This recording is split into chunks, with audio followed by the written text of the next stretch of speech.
어머님, 요즘 시대에 어느 며느리가 밥 차려요? 저도 피곤해요. 햇반 있으니까 전자레인지에 돌려 드세요. 냉장고에 장조림도 있어요. 내가 하루 종일 애 봐줬는데 밥 한 끼도 못 얻어먹니? 요즘 물가 아세요? 햇반도 은근 비싸요. 그거라도 드리는 게 어디예요? 감사한 줄 아셔야죠, 진짜. 아니면 다음부터는 직접 쌀 가지고 오셔서 밥 해 드세요. 지은아, 나는 너가 부탁해서 1시간 반을 달려와서 손주 봐줬는데 가족한테 밥 한 끼도 못 해준다고? 어머님, 너무 감정적으로 그러지 마세요. 법적으론 가족일지 몰라도 저는 그냥 남처럼 거리 두고 지내고 싶어요. 말순 씨는 그 말을 듣는 순간 그동안 사귀었던 분노가 치밀어 올랐죠. 그래, 너희 뜻이 그렇다면 이제부터 나도 남처럼 대할게. 내가 사준 이 집 그동안 남이 살고 있었구나? 이번 사연의 주인공은 65세 국밥집을 운영하고 있는 오말순 씨입니다. 30년 동안 국밥집을 운영하며 새벽 4시면 어김없이 일어나 육수를 끓이고 밤 9시가 넘어서야 집에 돌아가는 생활을 해왔습니다. 남편은 아들이 초등학교 3학년 때 심장마비로 갑자기 세상을 떠났습니다.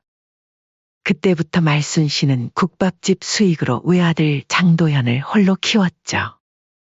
말순 씨는 매일같이 뜨거운 국물이 튀어 손등에 하얀 화상 자국이 남아도 무거운 고기 덩어리를 나르느라 무릎이 아파와도 묵묵히 참았습니다. 왜냐하면 말순 씨에게는 단 하나의 목표가 있었기 때문이죠. 아들 도연이가 좋은 대학에 가고 안정된 직장을 갖게 하는 것이었죠. 아들이 서울대에 합격했던 날, 말순 씨는 국밥집에서 몰래 눈물을 훔쳤습니다. 그날은 손님들 국밥에 고기를 평소보다 2배로 넣어주며 속으로 기뻐했습니다. 10년 전 말순 씨는 마침내 평생 일해 모은 돈으로 작은 아파트 한 채를 장만했습니다. 자식 키우며 번 돈으로 처음 장만한 내 집이었죠. 그리고 3년 전 아들이 결혼한다고 했을 때 말순 씨는 망설임 없이 그 집을 담보로 대출을 받아 아들 부부의 신혼집까지 마련해 주었습니다. 며느리 한지은 씨는 처음 인사 왔을 때 참 얌전하고 예뻤습니다. 어머님.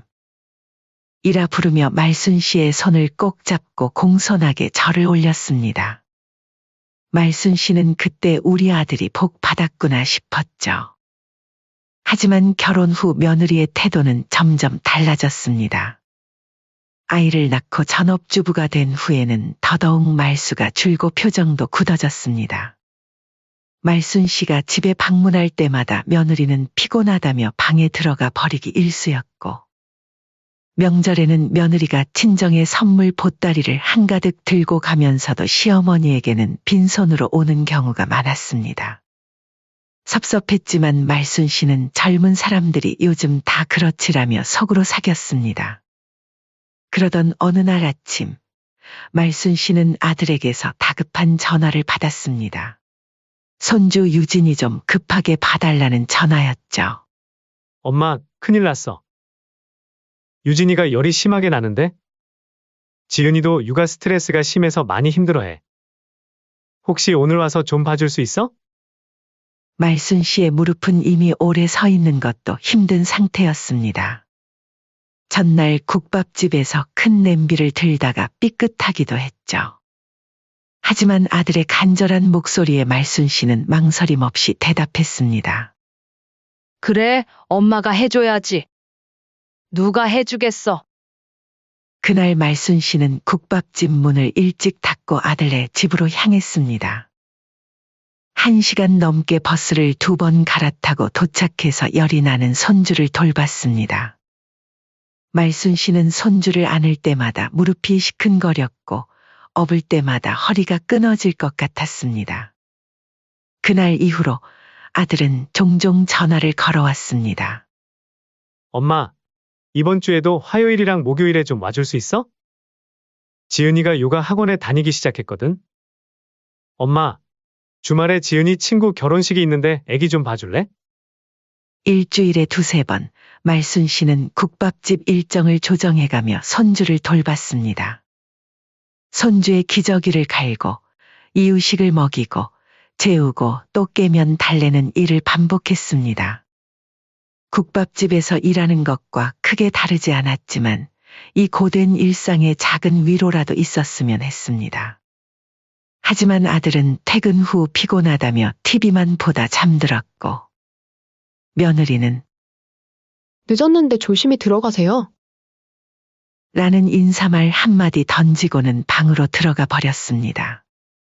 말순 씨가 하루 종일 손주를 돌본 것에 대한 감사 인사 한마디, 밥 한 끼 차려주는 날이 없었습니다. 밤늦게 집으로 돌아오는 버스 안에서 말순 씨는 창밖으로 흐르는 도시의 불빛을 바라보며 한숨을 내쉬었습니다. 등은 아프고 무릎은 쑤시고 배는 고팠지만 그보다 더 아픈 건 마음이었습니다. 매주 정해진 날이 되면 말순 씨는 국밥집 단골 손님들에게 오늘은 일찍 문 닫습니다. 라는 안내문을 붙이고 아들네 집으로 향했습니다. 손님들의 원성이 높아져 가게 매출도 조금씩 줄어들었지만 말순 씨는 아들 부부를 위해 그 정도 희생쯤은 감수할 수 있었습니다. 그때까지만 해도 자신의 이런 노고를 아들 부부가 알아줄 거라고 생각했었기 때문이죠. 한 달이 지나고 두 달이 지나도 상황은 달라지지 않았습니다.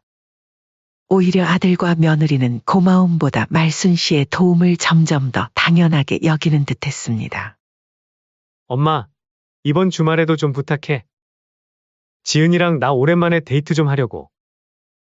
말순 씨는 그제야 깨달았습니다. 자신이 손주를 봐주는 것은 도움이 아니라 당연한 의무가 되어버렸다는 것을.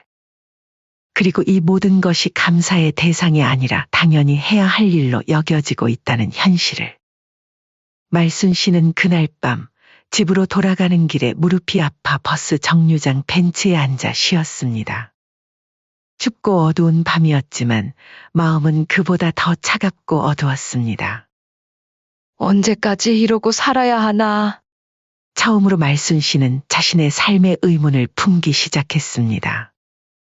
말순 씨가 손주를 봐주기 시작한 지 3달이 지난 목요일 아침이었습니다. 늘 그랬듯 국밥집 아침 준비를 하던 중 지은에게서 급한 전화가 왔습니다.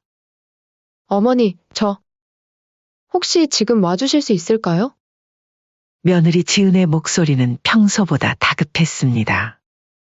말순 씨는 육수 불을 끄며 물었습니다. 왜, 무슨 일 있니? 유진이 또 아픈 거야?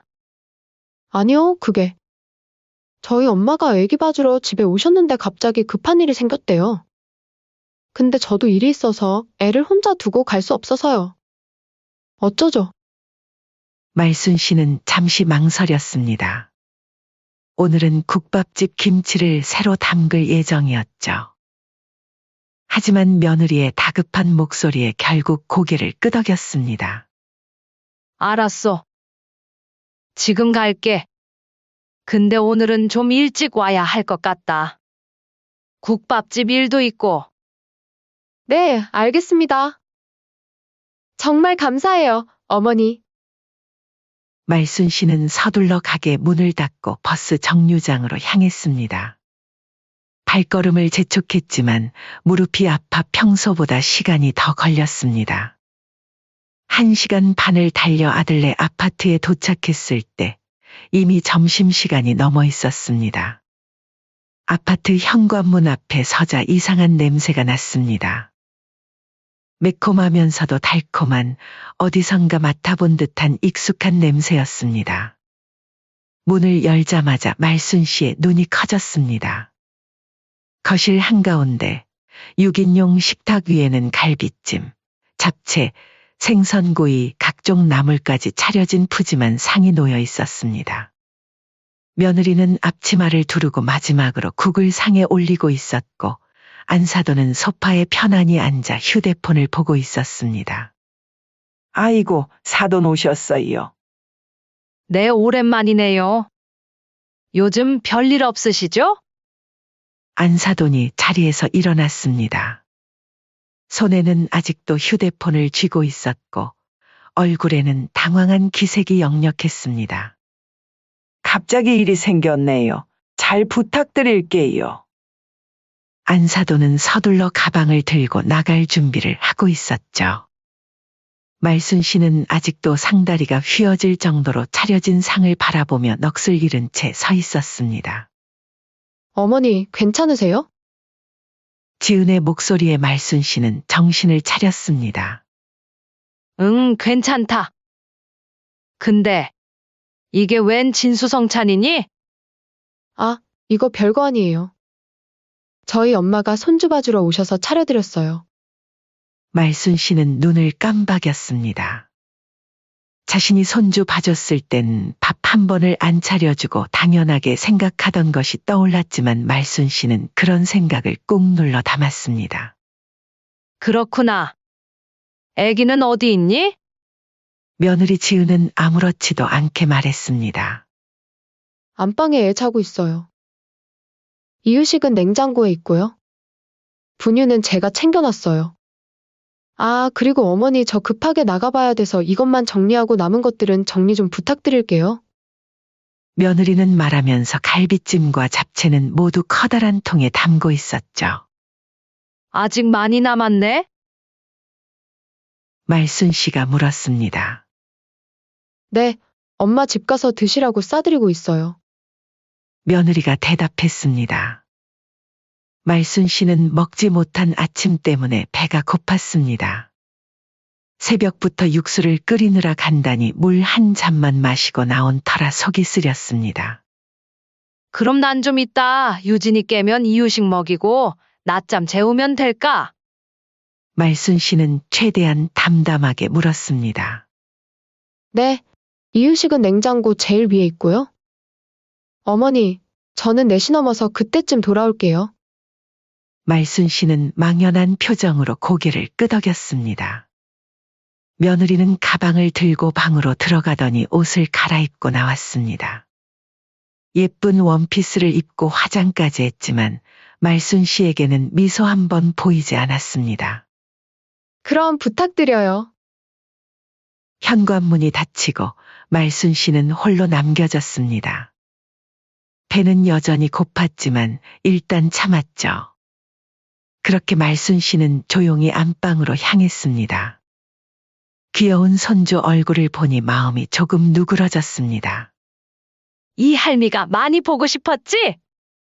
손주의 볼을 살짝 어루만지자 아이가 뒤척였습니다. 손으로 작은 주먹을 꼭 쥐고 입맛을 다시는 모습이 귀여워 말순 씨는 살짝 웃음이 나왔습니다.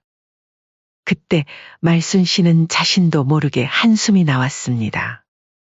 남편이 돌아가신 뒤로 명절이면 늘 혼자 라면으로 끼니를 때우곤 했는데 단 한 번도 며느리가 이렇게 풍성한 음식을 가져다 준 적은 없었습니다. 그렇게 몇 시간이 흘렀을까? 잠시 쉬려고 했지만 그럴 틈도 없이 손주가 깨어나 울음소리가 들리자 말순 씨는 얼른 다시 안방으로 향했습니다. 손주를 안고 부엌으로 와 냉장고를 열었습니다. 제일 윗칸에는 작은 용기가 있었습니다. 열어보니 도톰한 당근과 감자가 썰어진 이유식이었습니다. 말순 씨는 이유식을 데우며 작은 한숨을 내쉬었습니다. 손가락이 주름지고 물에 불어서 따끔거렸지만 그보다 더 아픈 건 마음이었습니다. 갈비찜은 안사돈 몫이고 나한테는 한 번을 같이 밥 먹자고 안 하네. 마치 식모가 된 것 같구만. 그렇게 오후 4시가 되어 며느리가 화사한 모습으로 돌아왔습니다. 어머니, 애기 잘 잤어요? 응, 방금 또 잠들었어. 감사합니다. 어머니 이제 가셔도 돼요. 말순 씨는 가방을 들고 현관으로 향했습니다. 집으로 돌아오는 버스 안에서 말순 씨는 창밖을 바라보며 생각했습니다. 식구라는 건 같은 밥상에서 함께 밥을 먹는 사람들이라는 뜻인데 난 이 집의 식구도 아닌가 보다. 그날 밤 텅 빈 국밥집에 돌아와 밥솥을 열었습니다. 마음이 허전해 뭐라도 먹어야겠다 싶었지만 밥은 딱딱하게 식어 있었죠. 말순 씨는 그 밥을 물에 말아 간장 한 숟가락 넣고 천천히 떠먹었습니다. 무릎이 저리고 허리가 아팠습니다. 하지만 그것보다 더 아픈 건 소외감이었습니다. 말순 씨는 모든 걸 참아왔지만 이제는 무언가 변해야 한다는 생각이 들었습니다. 이대로는 안 된다는 생각이 조금씩 자라나고 있었습니다. 갈비찜 사건이 있고 며칠이 지났습니다. 말순 씨는 그날의 기억을 지우려 평소보다 더 열심히 국밥집을 운영했습니다. 그렇게 마음을 달래고 있던 차에 아들 도연에게서 전화가 왔습니다. 엄마, 오늘 중요한 프로젝트 때문에 야근해야 할 것 같아. 혹시 유진이 좀 봐줄 수 있어? 말순 씨는 무릎이 아팠지만 아들의 부탁을 거절할 수 없었습니다. 그날도 자신의 일을 일찍 마무리하고 버스에 올랐습니다. 가는 내내 무릎이 욱신거렸습니다. 새벽부터 일하고 점심도 걸은 터라 속도 쓰렸습니다. 혈압약도 먹어야 했지만 식후약이라 결국 챙기지 못했습니다. 아파트에 도착했을 때 날은 이미 어두워지고 있었습니다. 말순 씨는 초인종을 눌렀습니다. 잠시 후 며느리 지은이 문을 열었죠. 어머니, 오셨어요? 말순 씨는 며느리의 얼굴을 살펴봤습니다. 평소와 달리 화장이 짙었고 입고 있는 옷도 외출복이었습니다. 지은아, 너도 나가니? 네, 친구들이랑 저녁 약속이 있어요. 도연이가 어머니께 말 안 했나 봐요. 말순 씨는 멍해졌습니다. 아들은 자신이 야근한다고만 했지 며느리의 약속에 대해서는 언급하지 않았습니다. 결국 오늘은 아들도 며느리도 저녁을 먹지 않은 채 각자의 일정으로 집을 비우는 듯 했습니다. 유진이는 어디 있니? 안방에서 자고 있어요. 방금 재웠어요. 이유식은 냉장고에 있고 도연이는 밤 11시쯤 온대요. 말순 씨는 고개를 끄덕였습니다. 지은은 거울 앞에서 마지막으로 립스틱을 바르고 가방을 들었습니다. 그럼 부탁드려요. 저도 늦을 것 같아요. 지은이 현관문을 닫고 나가자 집 안에는 왠지 모를 정막이 감돌았습니다. 말순 씨는 서둘러 안방으로 가서 손주를 확인했습니다. 유진이는 곤히 자고 있었습니다. 시계를 보니 저녁 5시가 조금 넘었습니다. 아침부터 제대로 먹지 못해 배가 고팠고 약도 먹어야 했습니다. 말순 씨는 부엌으로 가서 냉장고를 열었습니다. 냉장고 안에는 깨끗했고 이유식 용기만 가득했습니다. 나중에 저녁이라도 먹어야지.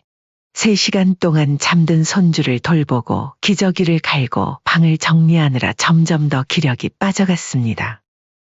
마침내 시계가 8시를 가리켰을 때 말순 씨는 더 이상 배고픔을 참을 수 없었습니다. 손이 떨리고 어지러움까지 느껴졌습니다. 그때 현관문이 열리는 소리가 들렸습니다.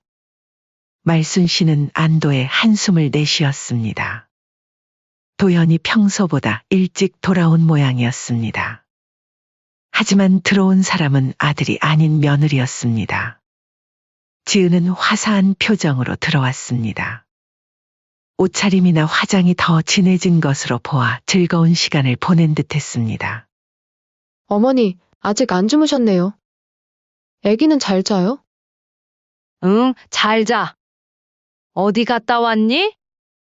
네, 친구들이랑 저녁 먹고 왔어요. 말순 씨는 속이 쓰렸습니다. 자신은 하루 종일 굶었는데 며느리는 친구들과 즐겁게 저녁을 먹고 온 것이었습니다. 지은은 화장대 앞에 앉아 머리를 정리했습니다. 말순 씨는 부엌으로 가서 냉장고를 열었습니다. 배고픔을 더는 참을 수 없었습니다. 지은아, 나 하루 종일 먹지를 못했네. 뭐 좀 먹을 게 있을까? 밥 좀 차려주면 안 되겠니? 지은은 화장대에서 일어나 냉장고 쪽으로 왔습니다. 말순 씨의 말에 표정이 약간 굳었습니다. 그리고 냉장고를 열더니 햇반 하나를 툭 꺼내 싱크대에 던지듯 올려놓았습니다. 어머님, 요즘 시대에 어느 며느리가 밥 차려요? 저도 피곤해요. 햇반 있으니까 전자레인지에 돌려 드세요. 냉장고에 장조림도 있어요. 말순 씨는 그 자리에 얼어붙었습니다. 갑자기 가슴이 뜨거워졌습니다. 하루 종일 손주를 봐준 보답이 햇반 하나라니. 그것도 이렇게 던지듯이. 내가 하루 종일 애 봐줬는데 밥 한 끼도 못 얻어먹니? 지은은 화장을 지우며 코웃음을 치듯 대답했습니다. 요즘 물가 아세요? 햇반도 은근 비싸요. 그거라도 드리는 게 어디예요? 감사한 줄 아셔야죠, 진짜. 말순 씨는 그 말을 듣는 순간 머릿속에서 무언가 탁 하고 끊어지는 느낌이 들었습니다. 갑자기 모든 것이 선명해졌습니다. 며칠 전 안사돈에게 갈비찜과 잡채를 내어주며 환하게 웃던 며느리의 얼굴이 겹쳐졌습니다. 평생 참고 살아온 말순 씨였지만 이번만큼은 달랐습니다. 지은아, 나 너한테 남이냐? 말순 씨의 목소리는 떨리고 있었습니다. 그간 쌓아온 서운함이 한꺼번에 터져나오려는 듯했습니다. 지은은 화장품을 정리하며 짜증 섞인 목소리로 대답했습니다. 어머님, 너무 감정적으로 그러지 마세요. 법적으론 가족일지 몰라도 저는 그냥 남처럼 거리 두고 지내고 싶어요. 그 말이 말순 씨의 가슴을 찔렀습니다. 남처럼 거리 두고.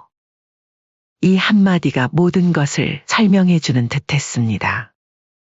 말순 씨는 그 말을 듣는 순간 평생 사귀었던 분노가 치밀어 올랐죠. 말순 씨는 천천히 고개를 들어 지은의 눈을 똑바로 쳐다봤습니다. 그래.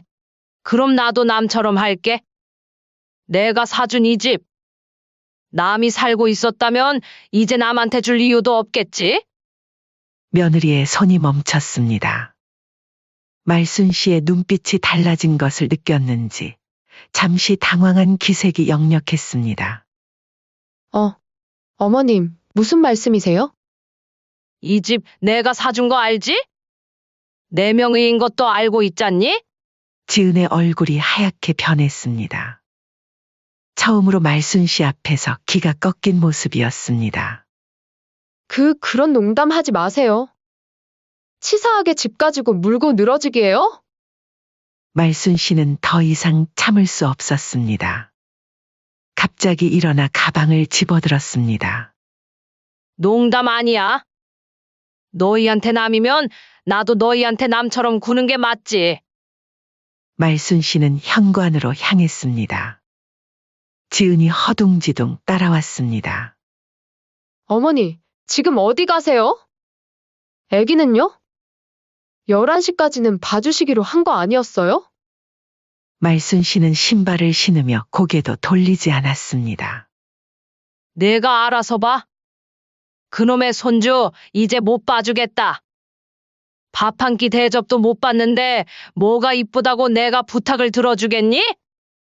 어머니, 뭐가 그렇게 불만이신 건데요? 제가 밥 안 드렸어요? 드렸잖아요, 햇반? 햇반 하나 달랑 주고 나는 맨밥만 먹으라는 애기니? 어머니는 손이 없어요, 발이 없어요? 적당히 알아서 장조림 꺼내서 드시면 될 것을. 너네 사정 봐서 하루 종일 손주 봐준 사람한테 알아서 차려 먹으라고. 됐다. 내가 무슨 말을 더 하겠니? 그렇게 말순 씨는 현관문을 쾅 하고 닫고 나왔습니다. 엘리베이터를 타고 내려가면서 수첩을 꺼내 단골 부동산 중개사 번호를 찾았습니다.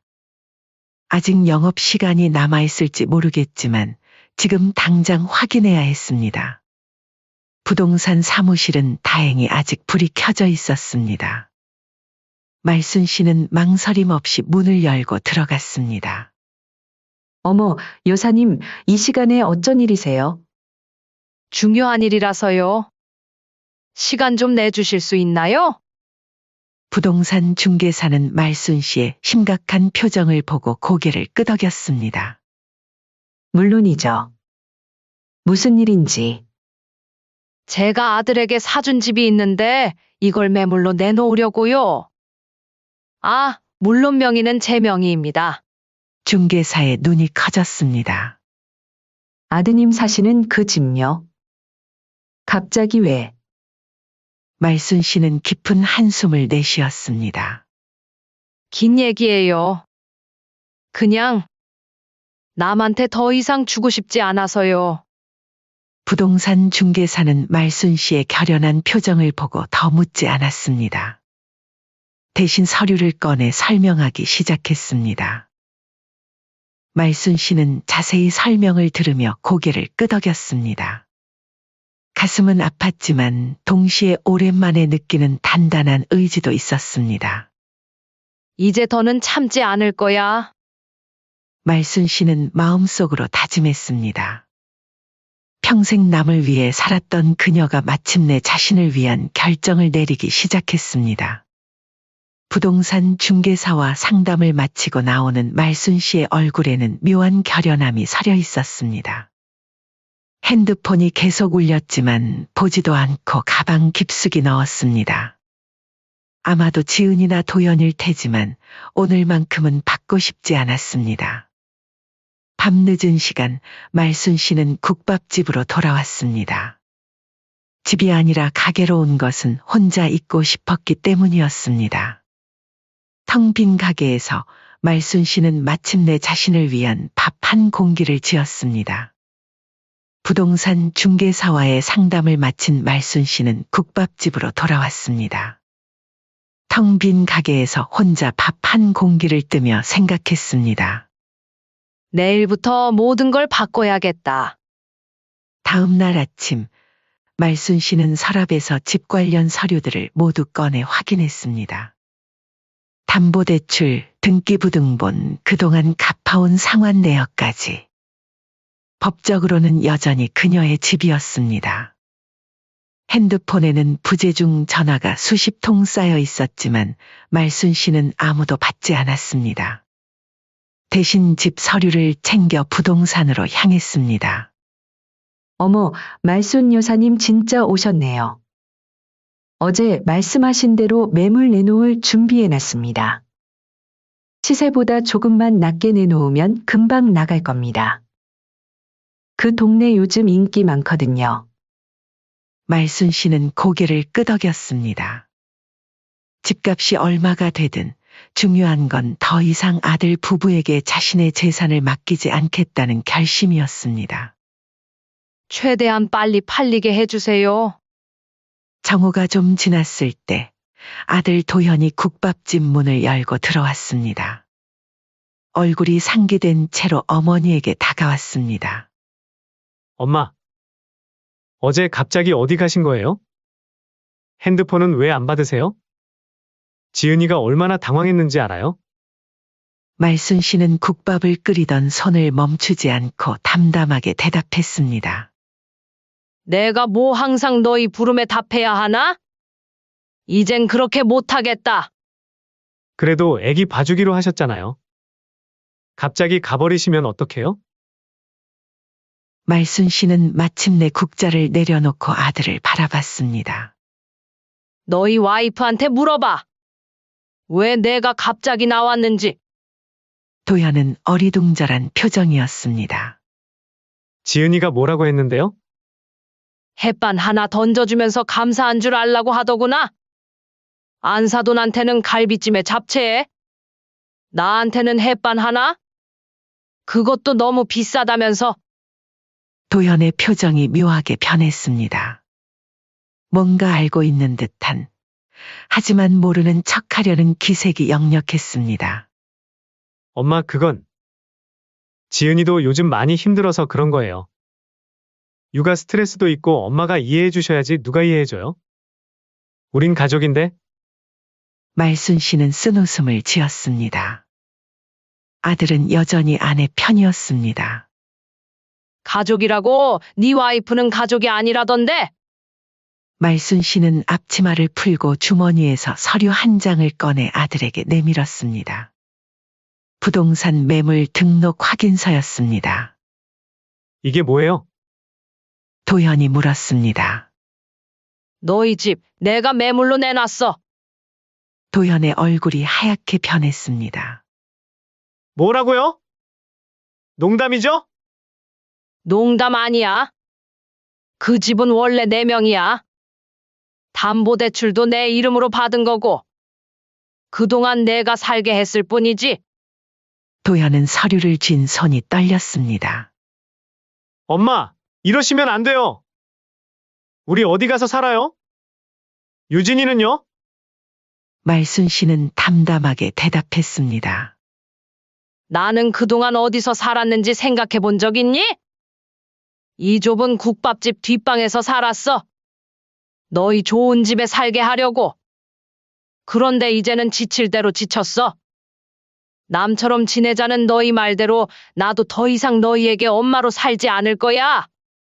아들은 머리를 감싸 쥐었습니다. 이러지 마세요. 제발. 지은이랑 이야기해 볼게요. 오해가 있었던 것 같아요. 집 팔지 마세요. 이미 매물 나갔어. 내일부터 사람들 집 보러 올 거야. 말순 씨의 단호한 눈빛에 도현은 더 이상 뭐라 말할 수 없었습니다. 고개를 떨군 채 국밥집을 나갔습니다. 놀랍게도 집은 이틀 만에 거래가 성사되었습니다. 말순 여사님, 시세보다 좀 낮게 내놓으셔서 바로 계약금 준비한 분이 나타났어요. 내일 오셔서 계약하시면 됩니다. 말순 씨는 차분히 고개를 끄덕였습니다. 이제 돌이킬 수 없는 강을 건너는 기분이었지만 후회는 없었습니다. 다음 날 계약을 마친 뒤 말순 씨는 아들네 집으로 향했습니다. 현관 비밀번호를 눌러 들어가자 지은과 도현이 함께 거실에 앉아 있었습니다. 둘 다 얼굴이 굳어 있었습니다. 계약 끝났다. 2달 안에 이사 나가야 해. 며느리 지은이 벌떡 일어났습니다. 어머님, 그러실 수는 없어요. 이건 너무하신 거 아니에요? 도현은 지은의 손을 잡으며 말렸습니다. 지은아, 진정해. 그리고는 말순 씨를 향해 말했습니다. 엄마, 정말 집 하셨어요? 응? 2달 뒤면 새 주인이 들어와. 그때까지 나가. 도현의 눈에 분노가 어렸습니다. 엄마, 이건 너무하신 거예요. 지은이도 잘못했지만 이렇게 갑자기 집을 파시면 우리는 어떻게 살아요? 말순 씨는 고개를 끄덕였습니다. 그래, 너희는 어떻게 살지 생각해야지. 그동안 내가 어떻게 살았는지는 생각 안 했던 것처럼? 말순 씨는 현관으로 향했습니다. 뒤에서 지은의 흐느끼는 소리가 들렸지만 돌아보지 않았습니다. 그리고 앞으로 손주도 못 봐줄 것 같다. 나도 이제 내 몸 챙기며 살아야지. 한 달 후 말순 씨는 집을 판 돈으로 오래된 국밥집을 리모델링했습니다. 낡은 주방 시설을 새 것으로 바꾸고 바닥도 미끄럽지 않게 교체했습니다. 무엇보다 자신이 사는 뒷방을 넓히고 햇빛이 잘 들어오는 창문도 달았습니다. 이제 내 몸 좀 편하게 해야지. 말순 씨는 새로운 가구들 사이에서 만족스럽게 미소 지었습니다. 솥뚜껑에서 하얀 김이 모락모락 피어오를 때 말순 씨는 조용히 혼잣말을 했습니다. 그날 저녁 국밥집 문이 열렸습니다. 아들 부부가 손주 유진이를 안고 들어왔습니다. 말순 씨는 놀라서 고개를 들었습니다. 며느리 지은이가 머리를 숙인 채 한 걸음 앞으로 나왔습니다. 눈가는 붉게 부어 있었습니다. 어머님, 정말 죄송합니다. 제가 정말 잘못했습니다. 말순 씨는 아무 말 없이 두 사람을 바라봤습니다. 아들 도현은 지은의 어깨를 감싸며 말했습니다. 엄마, 저희가 진짜 잘못했어요. 엄마 마음 정말 이해해요. 그래도 한 번만 기회를 주세요. 말순 씨는 쓴웃음을 지었습니다. 어제까지만 해도 엄마가 너무하다고 했잖아. 이제 와서 잘못했다니? 아들 도현이 고개를 들었습니다. 눈에는 눈물이 고여 있었습니다. 정말 죄송해요. 처음에는 이해가 안 됐어요. 하지만 어젯밤에 지은이랑 정말 많은 얘기를 했어요. 그동안 엄마가 얼마나 희생하셨는지, 우리가 얼마나 엄마를 당연하게 여겼는지. 며느리 지은이 떨리는 목소리로 말을 이었습니다. 어머님, 저 정말 이기적이었어요. 한 번만 다시 생각해 주세요. 말순 씨는 두 사람의 진심 어린 모습에 마음이 흔들렸습니다. 하지만 얼굴에는 여전히 단호한 표정을 유지했습니다. 이제 와서 그런 말해도 소용없어. 집은 이미 팔렸고 계약금도 받았어. 며느리가 그 순간 갑자기 무릎을 꿇었습니다. 아들도 놀라 며느리 지은을 일으키려 했지만 움직이지 않았습니다. 어머님, 제발 용서해 주세요. 제가 정말 잘못했어요. 다시는 어머님을 남처럼 대하지 않을게요. 유진이를 위해서라도 한 번만 기회를 주세요. 도현도 옆에 무릎을 꿇었습니다. 엄마, 제발요. 우리 다시 시작해요. 이번에는 진짜로 가족으로. 손주 유진이가 말순 씨를 보고 방긋 웃으며 손을 내밀었습니다. 말순 씨는 그 작은 손을 보고 마음이 흔들렸지만 고개를 저었습니다. 너희 둘 다 일어나. 그렇게까지 할 필요 없어. 두 사람이 천천히 일어섰습니다. 말순 씨는 깊은 한숨을 내쉬었습니다. 지금 당장은 대답할 수 없어. 시간이 필요해. 진심인지 아니면 그냥 집 때문인지. 도현이 고개를 끄덕였습니다. 이해해요, 엄마. 시간 주세요. 저희가 진심이라는 걸 보여드릴게요. 며느리 지은도 눈물을 삼키며 고개를 끄덕였습니다. 어머님, 저희 진심이에요. 꼭 보여드릴게요. 가봐. 이제 늦었어. 도현과 지은은 아쉬운 표정으로 고개를 숙이고 돌아섰습니다. 문을 나서기 전 도현이 잠시 멈춰 돌아봤습니다. 엄마, 다음 주에 다시 올게요. 그때는 밥이라도 같이 먹을 수 있을까요? 말순 씨는 잠시 망설이다 작게 고개를 끄덕였습니다. 그때 가서 생각해보자. 문이 닫히고 말순 씨는 혼자 남았습니다. 창가에 서서 멀어지는 세 사람의 뒷모습을 바라봤습니다. 말순 씨의 마음속에는 복잡한 감정이 교차했습니다. 아직 용서할 준비가 되지 않았지만 그들의 진심 어린 모습에 조금은 마음이 움직였습니다. 정말 바뀐 걸까? 아니면 또 예전처럼 내가 지금 너무한 건 아닐까? 말순 씨는 창문을 닫고 새로 지은 밥을 한 숟가락 떠먹었습니다. 따뜻한 밥의 맛이 입안에 퍼졌습니다. 오랜만에 느껴보는 편안함이었습니다. 어떻게 해야 현명한 걸까? 그리고 천천히 밥을 또 한 숟가락 떠올렸습니다. 이제 자신을 위한 시간이 시작되었습니다. 용서를 할지 말지는 아직 결정하지 않았습니다.